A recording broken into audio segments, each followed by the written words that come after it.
Good afternoon, everyone. This is Jiyoung, Senior Manager of Mira Asset ETF team.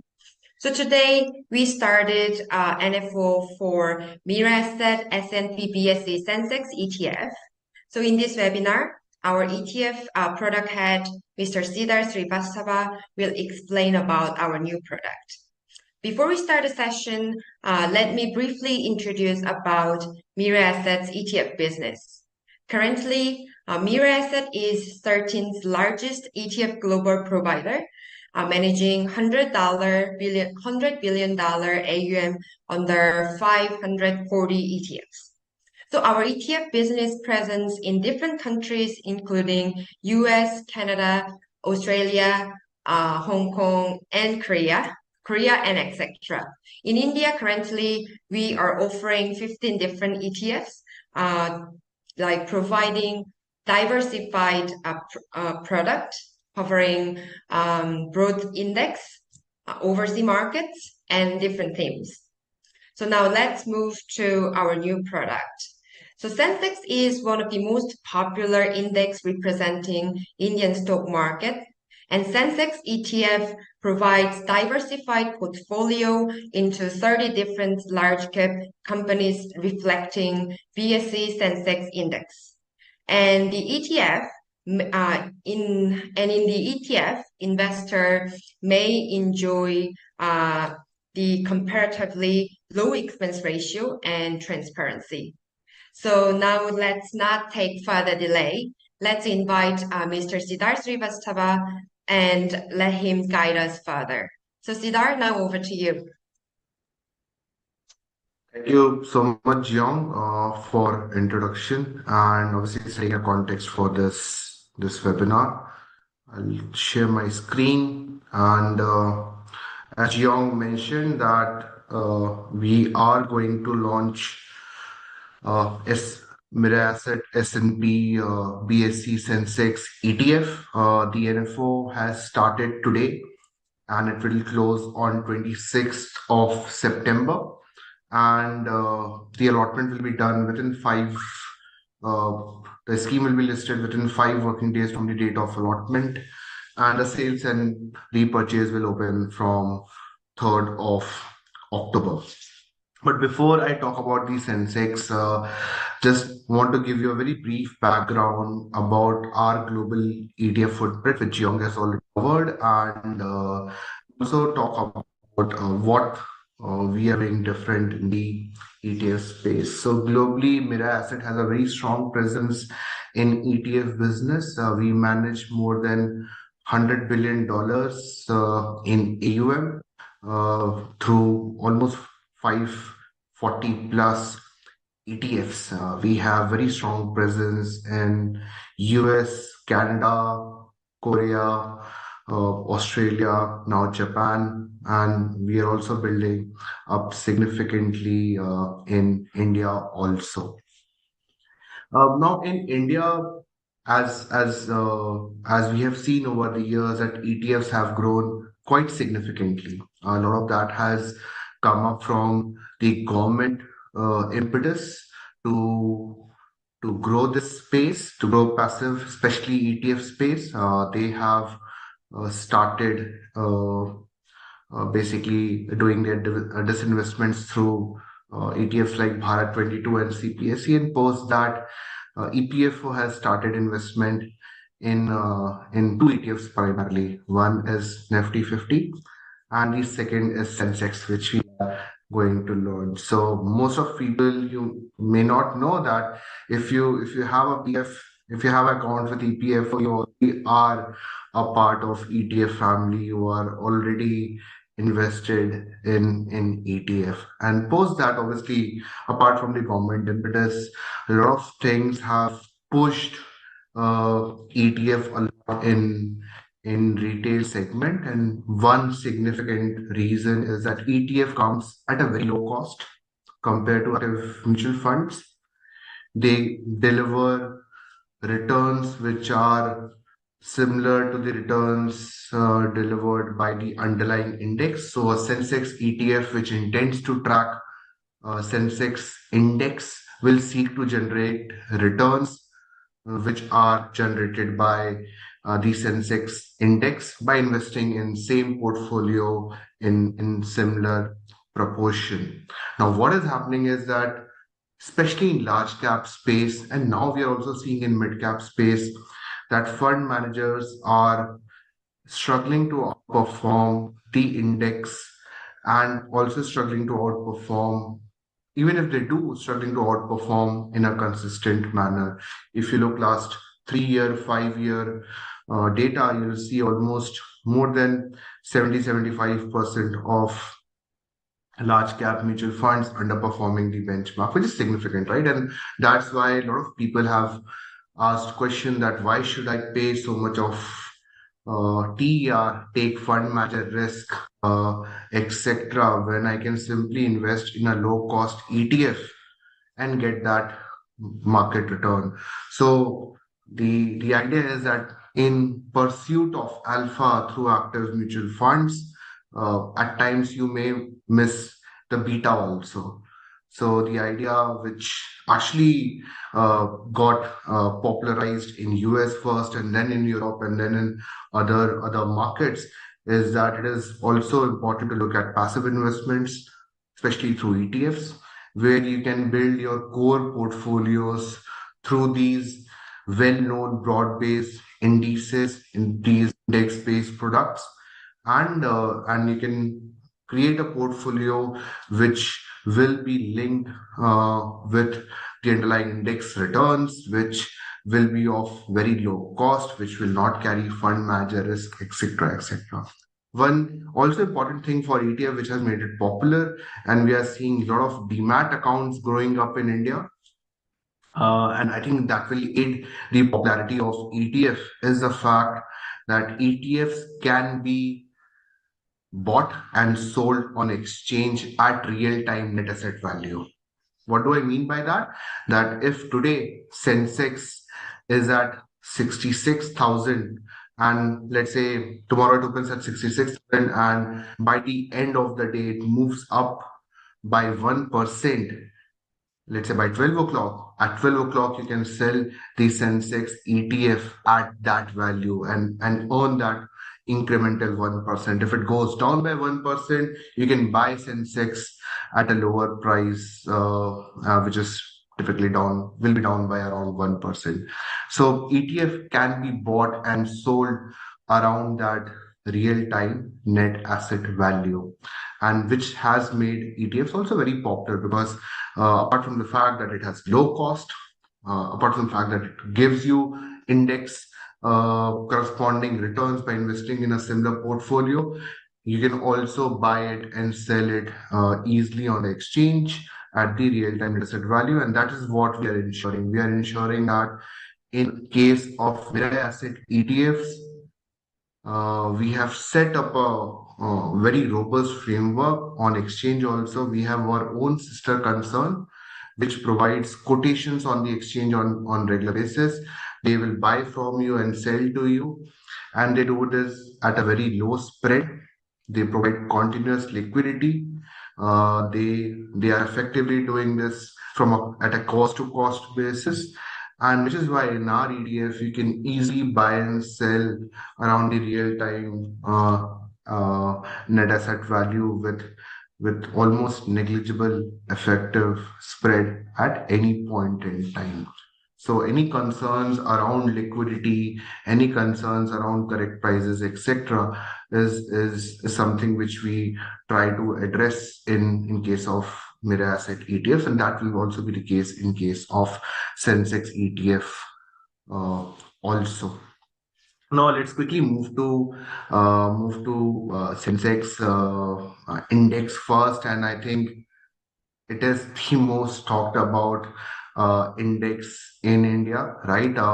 I think while Nifty 50 is more popular in terms of AUM, which is based on Nifty 50 ETFs as well as Nifty 50 index funds.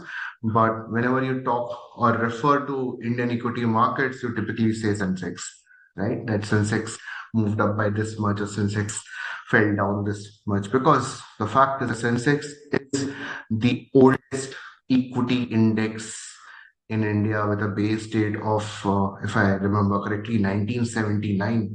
That is how old the Sensex is, and it has tracked and seen Indian equity markets evolved over time. So I think a lot of people already know that it does that by capturing 30 largest companies which are listed on Bombay Stock Exchange.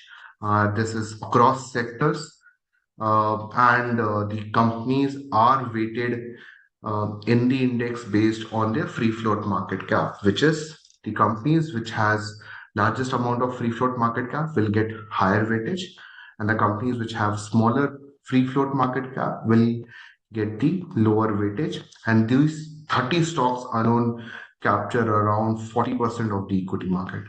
It's 30 bluest of blue chip companies, if I can say that, of Indian economy, which are listed on Bombay Stock Exchange, which you can uh, capture by invest in Mira Asset, S&P, BSE, Sensex, ETF.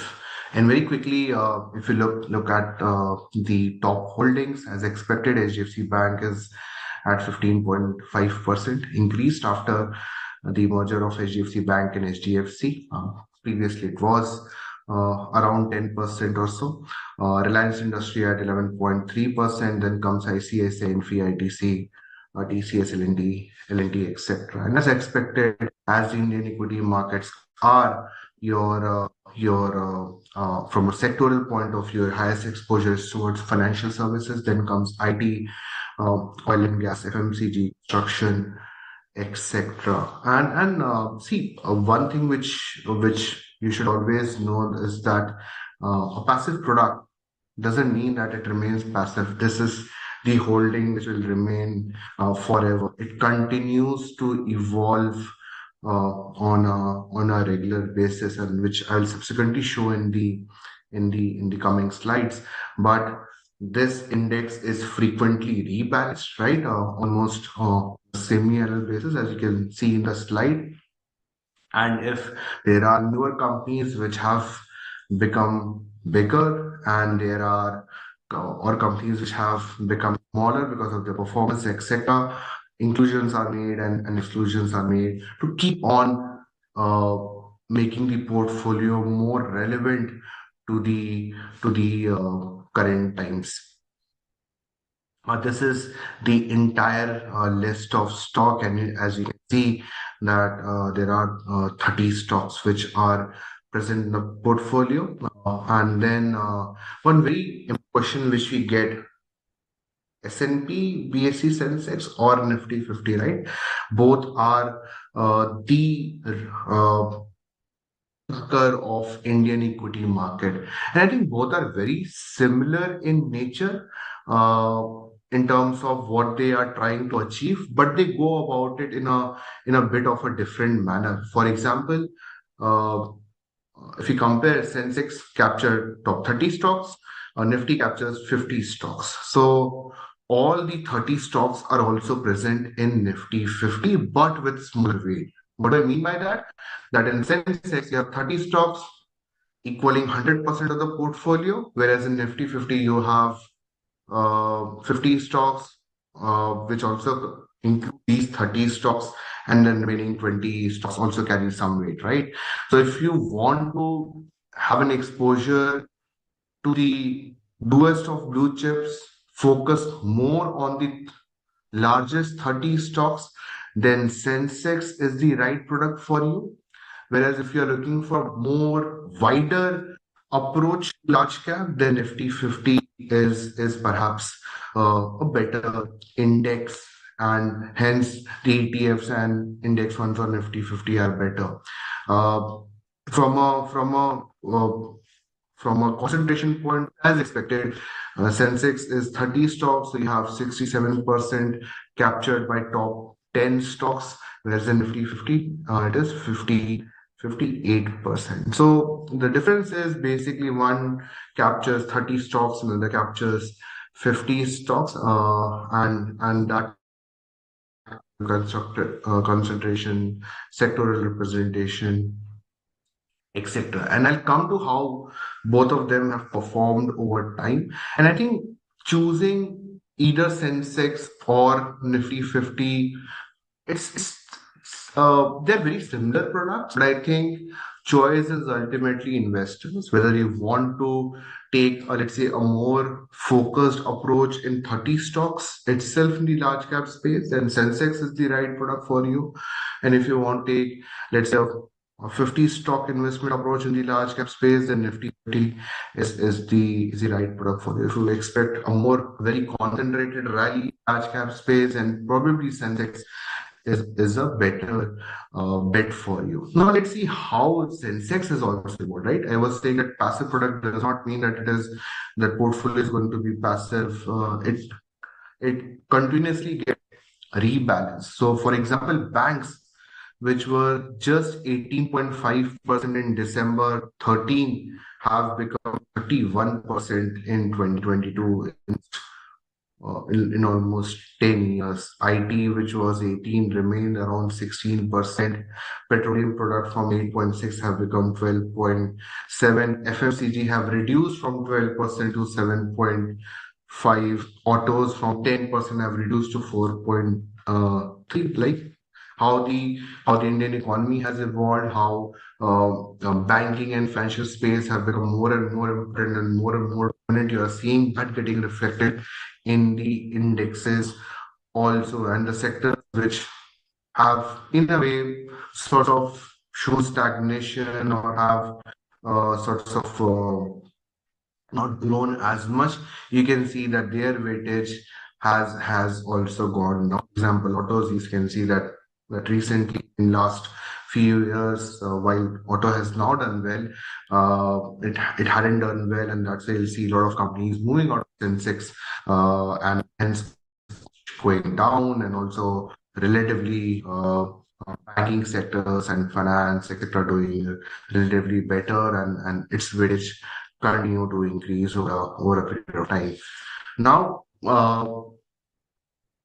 passive investment does not, or ETF investment does not mean that you are foregoing any returns, or your return expectations should be measured down. It simply means that you are investing in the index portfolio and you want returns what the index portfolio will generate, right? And valuation by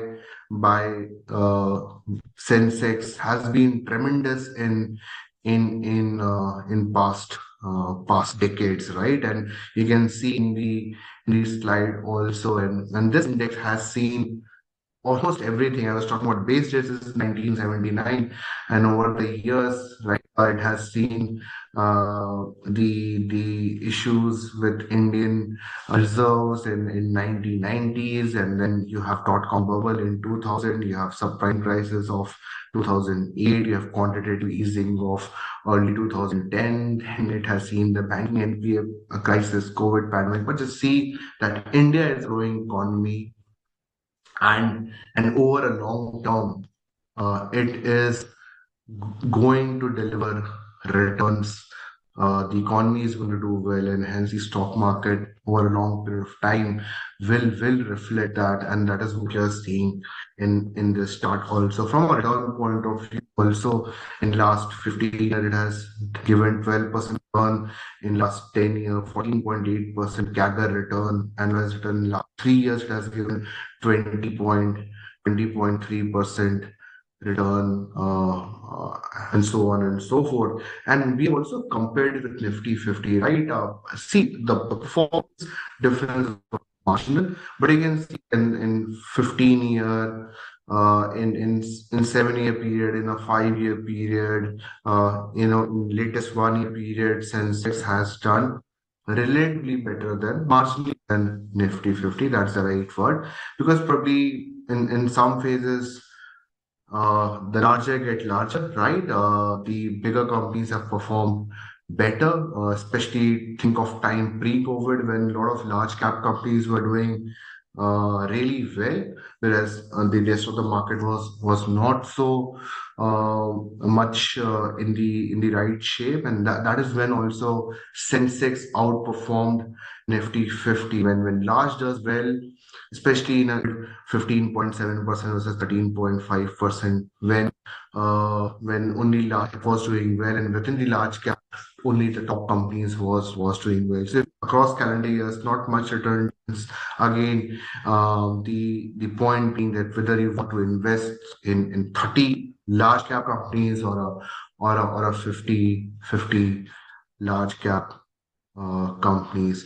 Now, one question will obviously come from a valuation point of view also.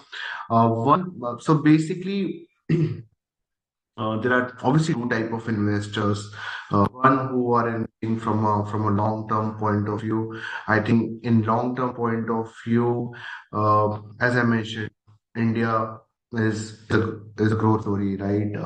And we have seen that over a period of time, if you stay invested in the market, your horizon, let's say 5 year or so plus, then even at these levels, you can enter and invest in the market, and valuations in this case are still if we look at, for example, right now, Sensex is trading at a 12-month forward PE of 20.8, and which when we compare it with 3 year or 5 year average PE, which is 23 and 22.5 respectively, it is still on the lower side. So if you are comparing with a 3 year, just a very shorter a duration to compare with, but I think 5 years still decent.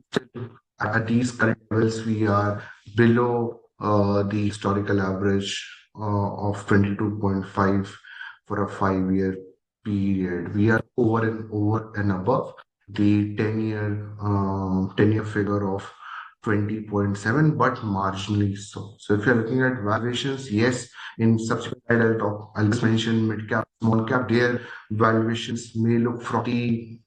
In fact, are frothy. They in some spaces, valuations are expensive, right? But I think in large cap, still pretty reasonable. Looking at the data. So if you are seeking to invest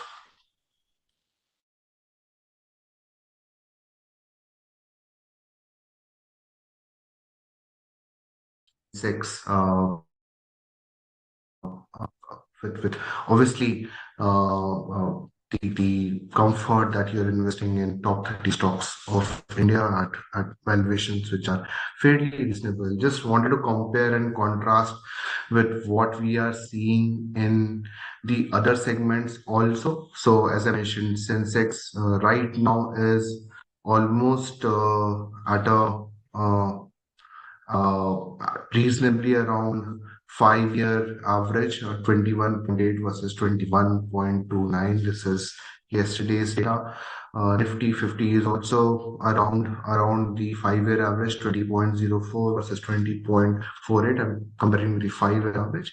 Whereas mid cap, obviously, you are looking reasonably on the higher side. If you look at the second last row, and a small cap, which is almost at a premium of 15-16% if you are comparing the current valuation of which is 21.4 versus 18.56. So I think large cap is still pretty reasonable in terms of valuations, and one can obviously think about investing at these levels also, though from a longer term horizon. So this ETF we are going to launch at a very competitive low TER of around I think 7 basis point or so, 6-7 basis points. I think you are going to hold these 30 of blue chip Indian companies at a cost of just 0.06 or 0.07%. that is fairly cheap, and that is again, as I mentioned earlier in the presentation, that is why ETFs have become so popular, that you are able to do this broad-based investing at such a low cost.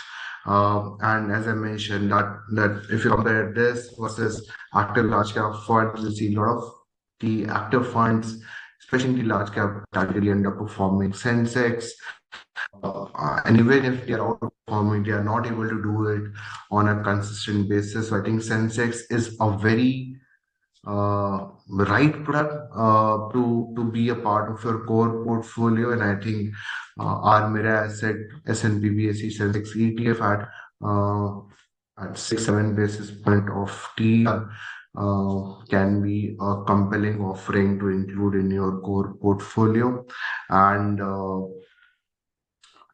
And just to conclude, as I mentioned, that NFO has started today. It will close on 26th of September. The scheme reopening date is 3rd of October. It will get listed on the stock exchange within 5 working days from the date of allotment. Also, very important that with ETF, the best thing is that you can hold these 30 stocks. So whenever we list, we are going to add at 1,000 of the value of Sensex, right? So if it is 66,000, the listing price becomes 66. So one unit can be bought and sold with a price around rupees 66, and you will be able to hold 30 blue chip stocks at rupees 66. So you can buy on the exchange 100 or 1,000,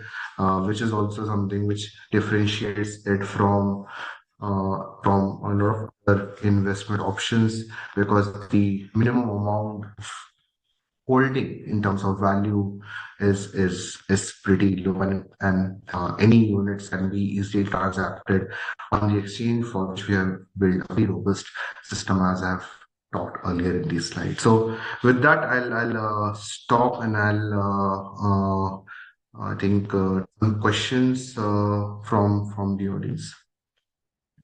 Okay, thank you very much, Siddhar, and let's move to Q&A. Currently on our live chat, we don't see any questions. However, we've received some questions from our investor before webinar.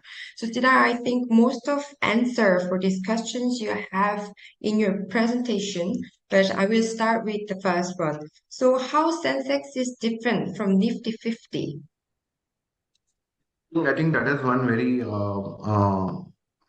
simple yet a very common question, which is regularly asked. I think the difference is that one covers 50 blue chip stocks, another covers Sensex cover 30 blue chip stocks. Both are very good investment products, providing exposure to the largest of the large cap companies listed on NSE and BSE respectively. All 30 Sensex companies form part of Nifty 50 also. But if you want to take exposure, let's say a more focused exposure in bluest of blue chip companies, then Sensex is probably better. And if you are okay with a bit more diversification, then Nifty 50 is better. There's minor difference between Sensex and Nifty 50, but in that minor difference, Sensex is outperforming Nifty 15 in multiple past periods. Sure. So Sensex index is much more concentrated than Nifty 50, like covering 30 different large cap stocks. So let's move to next question.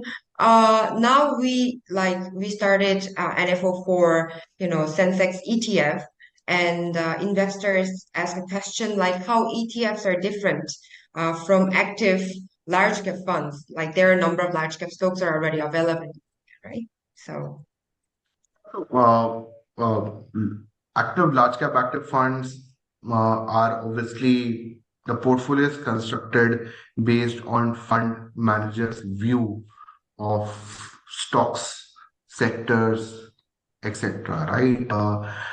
He can be bullish on a stock like a Kotak Bank or an Axis Bank, etc., and be higher weightage there. whereas he can be bearish on, let's say, HDFC Bank and have lower weightage there.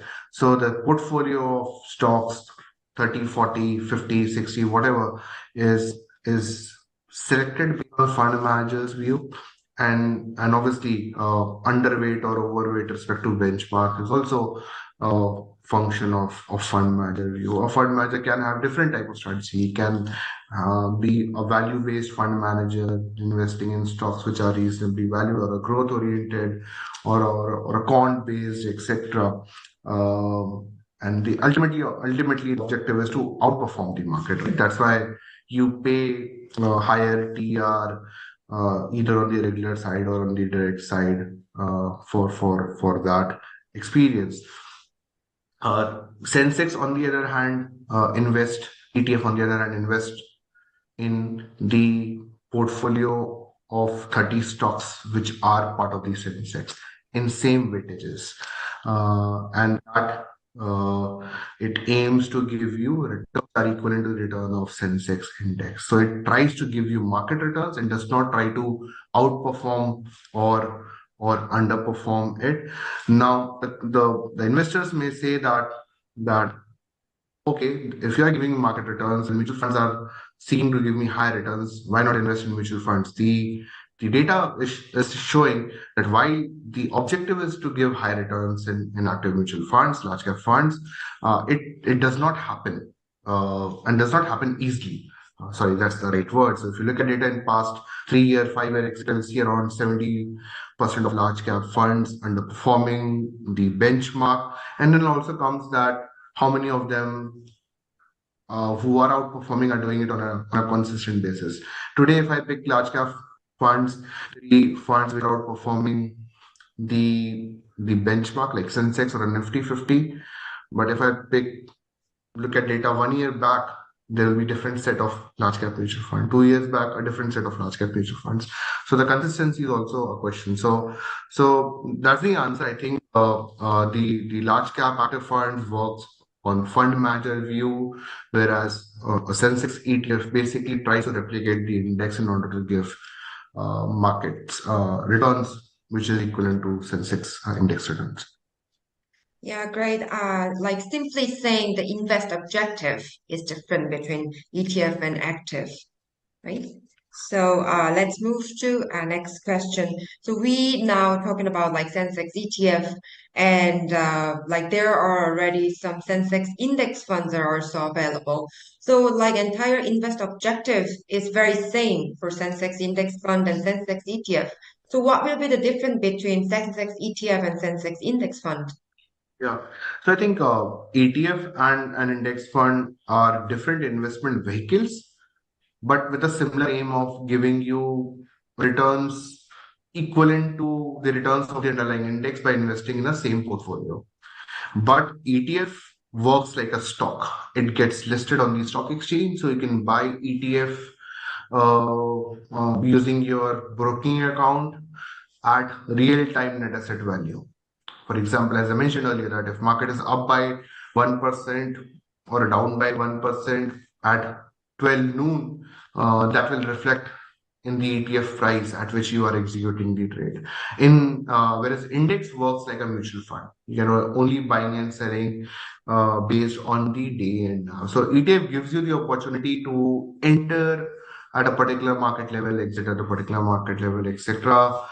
At times, it doesn't matter for a long-term investor because he or she is thinking from a 5-year, 10-year horizon point of view. In that case, is typically what we have seen, and this is not sacrosanct, all the time true, but typically you see that tracking error and tracking difference in ETF is better than the index funds. So that is also one thing which people can look at, that tracking error and tracking difference for an ETF is relatively better than the index funds. Sure, sure. And let's move to the next question. I think this is very interesting. I mean, you know, Indian market already hit historical high in September, so a lot of investors think market is quite expensive right now. So do you think this is still, you know, good time to invest into Sensex ETF? Yeah, I think I tried to cover that with two slides because there are a lot of questions on the levels. See, India is a growth story. We all know that there are market levels are reflecting that, right? The confidence of investors, both domestic and international, are reflecting that. There are obviously some pockets which have become very expensive, like small cap, mid cap. There are some pockets in large cap also, which have become somewhat expensive. But see, when we are looking at Sensex, Nifty 50, we are looking at valuations. They are not far away from their historical valuations comparing with 5 year or even on a 10-year basis, etc. So I think the answer is that if you're looking from an investment horizon of 5 year or so, the valuation is still reasonable in the large cap space. So even invest at these levels in Sensex ETF is not bad. You will get the returns obviously as market grows, and that will get reflected in the performance of the fund also. So in large cap, I think valuations are still reasonable as the data show. So I think from a long term horizon, I'll be okay to invest and hold. For a short term horizon, obviously one need to be cautious and look at obviously a lot of turbulences. We in fact if we look, there are a lot of both domestic and international factors which are coming to play, looking at the US Fed action, US economy showing now green shoots in terms of giving more better GDP returns, etc. Then we have domestic economy also growing significantly with some international news, both on the positive and negative side. So short term, obviously, bit cautious at these levels. Long term, very okay with the valuations, as I showed that valuations are pretty reasonable.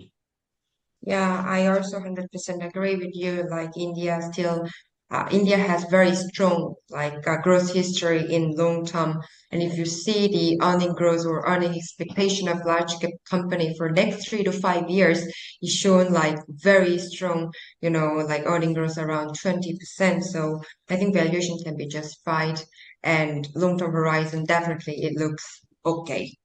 I also agree. So, before we close the session, I will just have like this is the last question before we close the session. So, Siddhar, do you have any advice for investors who is considering to add this Sensex ETF in their portfolio? I think uh, this represents the bluest of blue chip companies. So it can become part of your core portfolio. And that too at a very low cost of, as I mentioned, 6-7 basis point. Uh, if you are investing at these levels, as I mentioned, valuations are reasonable, but do look from a long-term horizon point of view, or think of doing SIPs and ETF. You can also do SIPs if your broker allows it. So I think this product has a very strong, as I mentioned, history and stability, etc., to become part of your core portfolio, and you can assess it. Obviously, you need to assess your risk profile, etc. But I think if you are, let's say, a new investor wants to experience the equity market, if you are, let's say, a risk averse investor, whatever, if you want to take experience, I think Sensex or a Nifty 50 can be a very good starting point to start your investment journey, or create your core portfolio. Yeah, thank you. Thank you very much, Siddhar. So these are all the questions we have for today. So before we close today's webinar, I would like to thank you all for joining today's session. We hope you find today's webinar insightful and valuable. So please note that Siddhar already highlighted from the beginning, but please note that Mirae Asset, S&P, BSE, Sensex, ETF, NFO will be open from today until 26th of September. So if you want to know more about Mira Asset, S&P, BSE Sensex ETF, and other ETFs by Mira Asset, please visit our website. And also to know more about ETF investing, please visit our YouTube channel. We have many series of videos about ETF and ETF investing. The mutual fund and ETF invest are subject to market risk, and therefore read all scheme-related documents carefully. And please consult your financial advisors before any investment. Thank you everyone, and thank you, Siddharth.